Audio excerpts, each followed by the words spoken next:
Hello and welcome. My name is Neve Brooke, a young film programmer here at Film East, and today I'm joined by my fellow programmers Shelby Cook, Zara Lipnova and William Schofield. Today we're here to discuss legendary filmmaker Guillermo del Toro and his 2017 film The Shape of Water. This segment is a part of Film East, a Norwich-based young film programmers group supported by Reel Connections and Film Hub South East. The Shape of Water is a transfixing blend of the monstrous and the beautiful, blending classic Hollywood glamour and the monster movie. The Shape of Water tells the story of young mute cleaner Eliza Esposito, living in a Cold War America, who falls in love with a creature captive within the facility she cleans. Now, I know the premise sounds a little odd, and to be honest, it is. A young woman falls madly in love with a fishman. But The Shape of Water is so much more than fishy romance. It's a story of the underdogs, love and friendship, and it even won Best Picture at the Oscars for its fantastic storytelling. So what did everyone think of the film? I thought it was great. You know, it's a case of Guillermo's done it again. He's I mean, he always knocks out the park with like Hellboy and Pan's Labyrinth, Pacific Rim and all the other ones I've seen. But like this one feels kind of special, not just in the sense of like an important kind of film in general, but compared to the rest of his kind of filmography, it feels so distinct and almost kind of more emotive and personal in a way. Yeah, completely agree with that. It's definitely, with sort of Pan's Labyrinth and Hellboy, it's more sort of, you know, the spectacle of the monsters sort of comes first, whereas this is a deeply personal story that really reflects sort of society now. I think he really worked hard to tell a really complex narrative there. I had actually never seen any of his films before. So this is the first one of his that I've seen. And I don't know what I was expecting, but I think I was expecting more of like PG Disney type of monster movie. I really wasn't expecting how prominent like the themes were and really what it was saying about society and sort of the whole nature of the film. Because obviously I had only known what it was about from like pop culture and people talking about it in like, you know, when it was doing the Oscars run and stuff. So I was really surprised that, you know, it still sort of fit into this sort of stylistic period drama, but it had like a new flair to it that I think if you, like you guys were saying, that match with the rest of his films, knowing what kind of films he makes. Yeah, it's really interesting the fact that you said you thought it was going to be PG, because like fun fact for you guys, but with the Pan's Labyrinth, when it was initially like when the trailers were out, I think it was in like Mexico or something, like it wasn't like all of the way the trailer was edited looked like it was a children's film, and there were no kind of, you know, warnings about it, so people took their children to go see it. And it was like quite controversial because obviously it's quite a gory film. And yeah, so I thought it was quite interesting. But yeah, with The Shape of Water, I absolutely love that film. It's one of my favourites. I think it's really beautiful. And I think what he does so well is kind of subvert a lot of like stereotypes we're used to seeing films. So one of the things that I specialised in during my degree is looking at the way people with disfigurements or, you know, like characters who are either mute or have some sort of disability or characteristic differences, and how they're represented on screen. And there are a lot of villainising of those characters. So, you know, think Scar and, facial differences and bodily differences are often used to represent the baddies in films, like, you know, you see that in Disney a lot and stuff. So what I really love about Guillermo del Toro is that he creates main characters who have those differences and kind of subverts what we're told about these stereotypes in like TV and film. That's a really amazing point, Zara. He says in a lot of like the sort of the interviews about this film that it was a sort of the adult fairy tale, and it's a beauty that you can relate to and a celebration of otherness, because our lead is a mute disabled woman and her two best friends, the other two leads in the film, are a gay man and a black woman. So it is completely championing the underdog, and I think it's so clever that he makes this beautiful classic Hollywood narrative fairy tale championing that. No, I think that's such an amazing point there, Sarah. Sort of leading on to that, what do we think about having the two characters with the most dialogue as a gay man and a black woman, as this film was released during a certain president's run? Do you think it was sort of deliberately done? He even says in his speech, he kind of alludes when he won Best Picture, he kind of alluded to this being a response to that certain president. So what do we all think?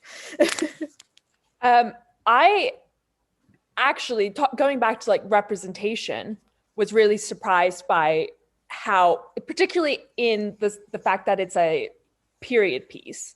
And this is, you know, a lot of period pieces are very white and very male dominated. And you have a lot of the stories, particularly during this era, during the 60s in America, you have a lot of the white savior narratives where the white saviors come in with the civil rights movements. And that's really sort of the representation you get of blackness on screen during this period. So moving on from that, the monster in this film isn't the magical fish man. It is, in fact, the sort of the straight white man with the toxic masculinity who is almost played as a victim of the society he was raised in, because he has been brought up knowing this is right. So what do we think about having the monster in the film being the human in the film? Do you think it's a smart move? Do you think it's a bit on the nose? What does everyone think? I think it's quite interesting. Again, I don't want to just like link it back to his other films all the time, but when you kind of look at stuff like Pan's Labyrinth, which is very much based in like Francoist Spain, and the antagonists of Hellboy are the Nazis, and he made one of his early films, Kronos, is the antagonist are industrialists. It's very clear how a lot of his kind of narratives are driven by commentary on kind of the oppressive hierarchy of society, how the people at the top are like kind of crushing the people on the bottom. And this is kind of another extension of that. And by being a kind of period piece set in the 60s, the people at the top of society would be the kind of straight white men, which makes sense. And I think that's probably why he felt the need to give a lot of dialogue to gays and black characters, because you can't really tell a story about the oppressive nature of society kind of top down without looking at the people who were and kind of still to an extent are at the bottom of society. Yeah, that's a really, really good point. And I think he does it very cleverly and with a lot of humor at some points, because even though he is this sort of villain monster character, there are certain points where we're allowed to laugh at him when he's buying the Cadillac in the showroom, and you can see he's really sort of, what's the word, oblivious to what's happening to him around him and the people underneath him. And when they fool him trying to escape free the creature, I thought it was really funny where he's just so oblivious to everything going on around him and oblivious to the real world of gay and disabled people thriving. So no, I think it was really good that he handled it that way. I think that's all right. I think what's really interesting about it, with you saying that they've kind of villainized the human character and not the monster, is the fact that a lot of it comes down to communication and obviously like alternative voices, and really emphasizing that through the fact that when Strickland wants, he attempts to rape Eliza, and when he's seen having intercourse with his wife, he very much enjoys with him being the kind of main man in that he wants him to be silent, and he doesn't enjoy when he doesn't want her to be involved and speak. So I think with the Amphibian Man, he's very he's able to communicate with Eliza in like an alternative way, and there's a kind of understanding and a language in that, and that's really beautiful. So my final point is that, do you think the mix between the sort of classic Hollywood glamour, the musicals, that sort of Beauty and the Beast fairy tale, and then the classic monster movies like Creature in the Black Lagoon, those three elements don't usually work well together, but in this it creates an Oscar-winning Best Picture? Do you think Do you think these elevate the story, or do they weigh them down? Do you think what elements in particular do you think really works well? So what does everyone think? I don't think you would have been able to tell this particular story without the fairy tale type of mythical narrative.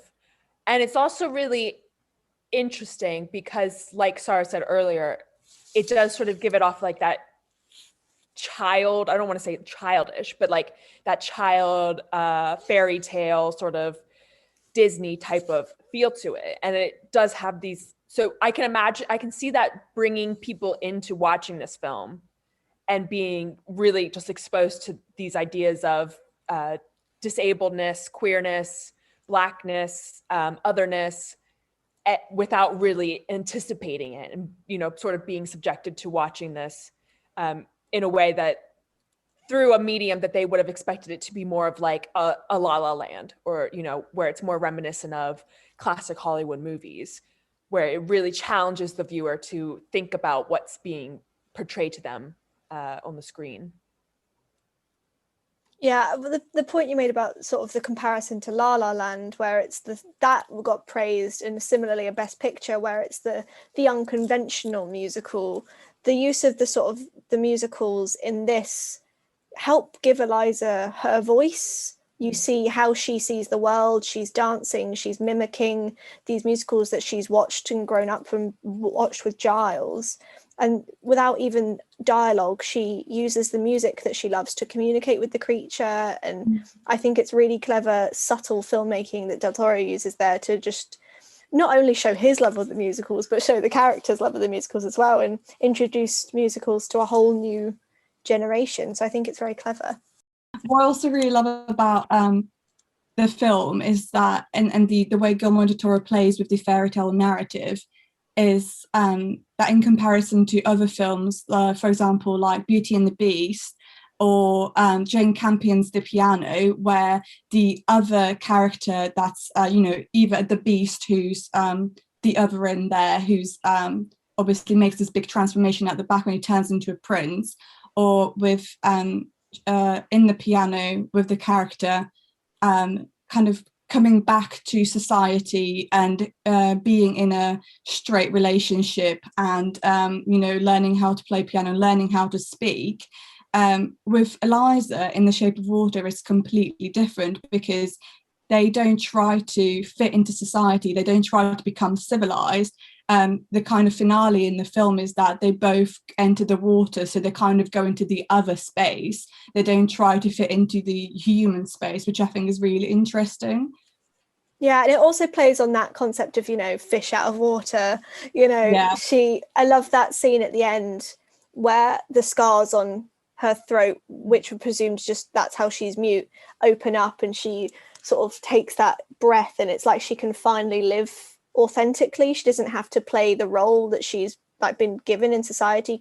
She can live how she wants, and I think it's a really beautiful way to show that sort of awakening and sort of the maturity she goes throughout the film. So yeah, that was a really great point there, Sarah. And it's also really interesting because obviously the story's told from the woman's perspective, and it's a woman who has agency. She's not going to wait around for Prince Charming to come save her.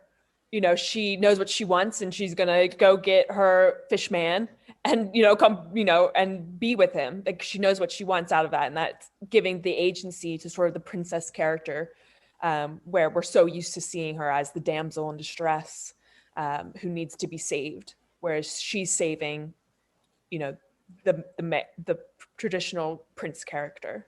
And credit to Sally Hawkins, because there's that incredible scene where she's mute, she can't vent, she can't shout, and there's that scene where she's stamping and trying to speak because she's so sure that this is the thing that she wants to do. And it's one, I think, the most emotional scene in the film, because you can see that this is what she wants and she will do anything to get that. And for a woman in 1962 to live by herself, have her own job, be self-sufficient, and then say, this is what I want, it's so impressive and really powerful to see on screen.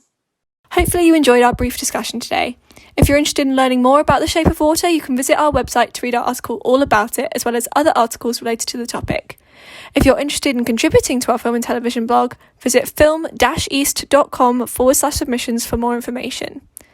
To learn more about Film East and the Young Film Programmers, visit our website, film-east.com, or follow us on any of our social media at films_east. Again, we're Film East, a Norwich-based young film programming group supported by Reel Connections and a part of Film Hub South East and the BFI Fan Network.